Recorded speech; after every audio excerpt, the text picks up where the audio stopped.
got to say I'm concerned because I thought you'd fallen out with me on Twitter the other week, and I've seen you on Instagram boxing. I was slightly concerned, but how are you feeling? Is that the next step after Rugby League? Obviously, your Instagram's fascinating. Dancing, Rugby League, and now boxing. Is that the next step for Danika?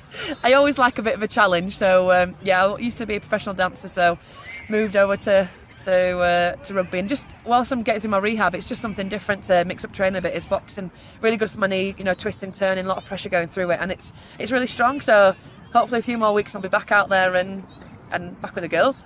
So physically, how about your mental state? Obviously it's always difficult when you're coming back from an injury and coming into the side coming in a few weeks' time. Yeah, do you know what? Nobody speaks about the mental side of injury, and I think it's been the toughest ride I've ever had. And anybody going through injury, all hats off to, because it's absolutely horrible. But coming back in, it's just that kind of, it's the fear now that you've had this big injury, you don't want it to happen again. So I know that the medical team at Leeds will make sure I'm completely ready. So I'll have a good few bits of contact with some of the bigger girls up the middle, and hopefully I'll be ready and raring to go. I'll be nervous, I'll be anxious, but I'm sure that first couple of fits and I'll be fine. Congratulations. I said I wanted to see you with a shiny medal. You've got one. How does it feel to be a Challenge Cup final winner on the field? Oh, do you know what? I'm still a little bit emotional. I think the final whistle went and I just burst into tears. You know, 3 years I've waited. I've been in, 3 Challenge Cups, twice as an injured spectator, always supporting the girls. But to get out there today and I think I put in a good shift as well. I'm quite happy with my performance, and it was a tough game. The best opponents to come up against, and to be the best, you've got to beat the best, and that's what we did today. And I think credit goes to our girls and that defence on the try line. Everyone said the pressure was on Leeds going into this final. You were the defending champions. They were the big overwhelming favourites. You've upset the odds again today, and it's always Leeds. You always end up with silverware. So be it. I think we're quite a humble team in the fact that, we had a lot of pressure coming in terms of being the holders, but they were favourites to go in. But our mindset was very much our game, our way. They've got some phenomenal players, don't get me wrong. They've got some standout England. 2021 is going to be full of Tigers. You can't discredit them. They're phenomenal. But when we play as a unit and as a team, which is what I think we did today, there was some great individual performances, but generally we played as a team, and that defence, I think, we got some good ball and attack. Attack was phenomenal. It was great. We're composed. But that defence was just, we were on our try line for such a long time, but we didn't get them through. So, great set of girls. You were watching on the sidelines when Castleford nilled you at the Jungle earlier in the season. It must have been sweet, A, for that defence, as you say, but B, to get that win, to get that trophy back again. Do you know what? Challenge Cup's a really weird thing, and we've got them in a couple of weeks in the league, and that might turn up a different result again. But today was about today, and at Challenge Cup, we've got Halifax playing later on. That shouldn't really happen by the book. So anything can happen on a Challenge Cup day, and they are just brilliant. But we've got the silverware, we've got it back again, and we get to keep it for another year. It's absolutely chucking it down. So last one from me. Obviously, you're not bothered. You don't care. I'm the one who's soft in the rain. All the setbacks over the years. Obviously, you wouldn't want to go through that again. But was it worth it to wait that long to get that trophy around your neck? Without a shadow of a doubt, yeah. Without a shadow of a doubt. Do you know what? A win with the girls is better. A win when you've waited 3 years is just unbelievable. I just can't believe it. I think I haven't got any words to put into it, but I've worked really hard to be on that pitch today. And for the first time in my life, I'll say I earned it. So, Final one. How are you going to celebrate this? Probably a little cup of tea, a biscuit. Probably just have a bit of stretch off, rehab, and a couple of glasses. Usually players come off the pitch, they smell of sweat. You stink of champagne, you must be all over you. Somebody's got to take it, haven't they? I'd rather smell of champagne than sweat. Speaking of tries, you scored, but you didn't know what to do. I've never scored a try from more than 2 steps out, so I think I put a little bit of footwork and then got over the line and was like, oh, you have to put it down now. So normally I just crash ball it, but yeah, nice. I think that's number 2 of the season, so not too bad. We have to present a very sanitised view of women's rugby because everything is perfect, as we know. Well, nothing goes wrong. There's a few misconceptions, as you can imagine, that people have about women's rugby. Is one, everyone's a lesbian. Just, it's not the case.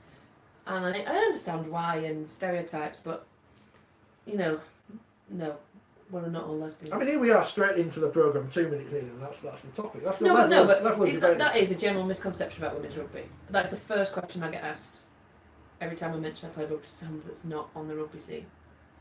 The second one is about, I don't know, it's not very, I don't know how to approach this, maybe I shouldn't, but let's put it this way, half the girls don't even shower.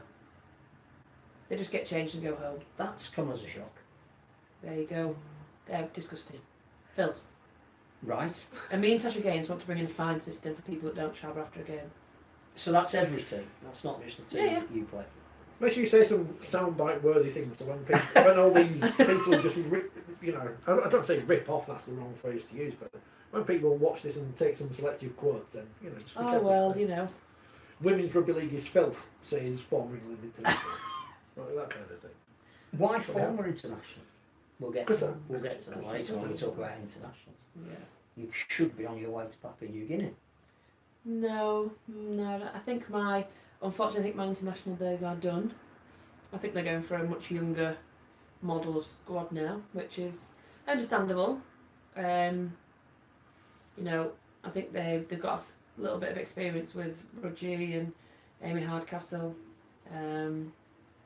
Jodie Cunningham in the ranks still. But yeah, generally they're going for a nice younger model. So what are the misconceptions? Let's get those all out of the way at the beginning. that we're all big drinkers. Whoa. Let's be honest. I'm gonna. I just said that people think that all women rugby players are big drinkers. I didn't say that some of us are not. Judging Okay. by us, I don't follow every single women's player on Instagram because that would look very dodgy, and I don't know whether. But why would it? Do you follow every men's rugby league player? No, that's all right. Then I think but thank you for that defence there. We'll use that. Yeah. But the Instagram stories are sometimes very interesting. It's a good job you're not filtered like the men are. Yeah. Well, you have to be careful, don't you? I forget you're here as 4020 magazine columnist, don't you? I forget. Oh no, not anymore. But, Not anymore. not when you're on the other side and you say whatever you want. Moving on. No. It's yeah. So So, right, not all of you are big drinkers, but a proportion of. in all honesty, like during the season we can't be because we play Sundays.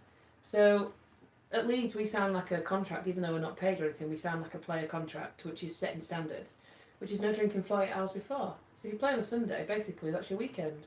So unless I pack in my job and become a weekday drinker, then I don't really The get much sacrifice. chance. See, people talk about the sacrifices you make. I don't actually like the word sacrifice because it's a choice, isn't it, when it comes to for rugby. So people who say sacrifice are just people who want to get sympathy. Well, I just think it's quite a strong word, isn't it? It's a choice you make, isn't it? You choose. You make a choice. So like things I've missed weddings, or my best friend got married in Gloucester the day before we played Wigan in the last game of the season, and I chose to drive down and to not drink and to drive back up in the horrible rain so I could play, and that was a choice. I could have had a really nice time at my best friend's wedding, drinking and carrying on, but I made a choice, so depends how you see it, doesn't it? Side before self. So what are the misconceptions? Let's get them all out of the way. I don't really know now. Lesbians, drinking, showers. I mean, that's a hell of a list. So Oh, yeah. We play the same size pitch. It's full contact. Play with the same size ball. same number of minutes. Same number of minutes. Although the Australian women do Yeah. only play 60. Would you prefer? Although No, the test no, match was 80. Yeah. Good. Because It's in there's the no women's standard NRL. rules. Yeah. It's 60 minutes. And in the state of origin is 60 minutes. I don't understand why. Because one of the reasons we were told for bringing the fewer number of interchange in the men's game was to increase fatigue levels. So surely playing over 80 minutes. Well, I think as a team for Leeds Rhinos, we've always won our games mostly in the last 20 minutes because we're fitter. So had they only been 60, I don't know if we'd have got the results we've got this season.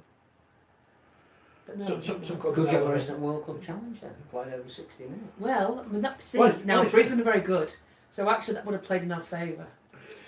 I remember when we were talking about World Club Challenge earlier in the season, that talk seems to have gone a bit quieter. I know, I wish somebody would kick up a stir about that we should be equal. And I don't mind going to Brisbane. You'd make that sacrifice. No, I'd make that Good choice. I don't know what to say anymore because you keep proving me wrong, which is not necessarily the greatest, or the easiest, or the hardest thing. Even I can't even speak anymore. Basically, you keep doubting me, and we keep proving you wrong. I'm not the best motivation in the world, but that's 3 finals in a row now Leeds have done against Castleford. You obviously had disappointment last year in the grand final against Wigan with the rain. Stayed nice and dry today. You're on the field. You've got a medal again. Somewhat being champions. Do you know what? The final whistle went and I didn't even know it had gone. We knew that the clock was counting down, and we checked with the ref, and we was like, oh yeah, that is the clock. So we knew there was 40 seconds left or whatever. And then we heard the crowd shouting 10, and then I didn't know when Tash went with the ball whether that was it or not, and I was like, oh, what? Oh, ah! So it was a bit like that disbelief, like how do we keep doing this? And it's just a case that Leeds Rhinos keep turning up on a final day, and much like the men, you know, when they're put under the pressure, they do it as well. So, you know, we've been at a lot of kind of motivational speeches this week about this badge and what it means to wear it, and I think today kind of proved it, that all buy-in, you know, and that was for this badge and that's for each other. So massive amazement to come away with that. Can you actually explain how? Because last week you're losing 14-0 against Saints, you come back and win in the last play of the game. You're 8-0 down here against Castleford, who many say will be the best side this season. Yeah. But you didn't look like you were concerned about going 8-0 down. You just got on with what you do. Do you know what? That's massive credit to Cuspo, because I've kind of said this season that he's maybe not as harsh as I want him to be sometimes, and sometimes I think the girls need a bit of a roasting. But actually, his composure in the changing rooms has led us through. His confidence in us, his like sheer, genuine belief that we can do this, is what got us through. You know, we went in the sheds at half time, and he was like, would you agree that we've got another gear to step up? And we were like, yeah, you know. And I think the biggest thing for us is the fitness. Like we figured at the end of the first half that the forwards are timing for Cass, and we know that we get hammered with fitness. We get tested every other week, you know, like, and we hate it. But it's games like this that you know, it's the end of the season. People are carrying knocks and stuff, but it's that resilience to keep going. It's that all buy-in, and it genuinely is that kind of all buy-in. It's all for one person, one thing. So. Yeah, that it's Cuspo's belief in us, and that genuinely what carried us through. And that must be great for the England squad, obviously, going out that he's part of the coaching staff now. Do you know what? That guy is awesome. I can't say enough about him. He drives me insane. He tells me a few home truths. We clash a lot. We're very similar age and very similar personalities. But he knows how to deal with us individually and as a group, and that's really difficult for women. You know, we're highly strung, emotional people, and he managed it so well. And when he got that call up, I couldn't be prouder of him. You know, he's my coach, and to coach that next level just proves how good he's doing with us. And you know, look, we've come from third in the league to win the grand final, so he's doing his job well. After the Challenge Cup final, it was raw emotion straight off the pitch when you came and spoke to me. You've had a bit of time to think now, although it sounds a complete racket in that chamber. Yeah. Well, first of all, we never see what goes on in there. What is the atmosphere in there? What's it like when you've actually won a big major trophy like that? Imagine being thrown on a waltzers, spun around 1,000 times, jumping off and then jumping into some kind of crazy disco. You have no idea where you come or go in. You've got people hugging you, and you've got pictures. You've just got there's streamers flying everywhere. There's a few light beverages.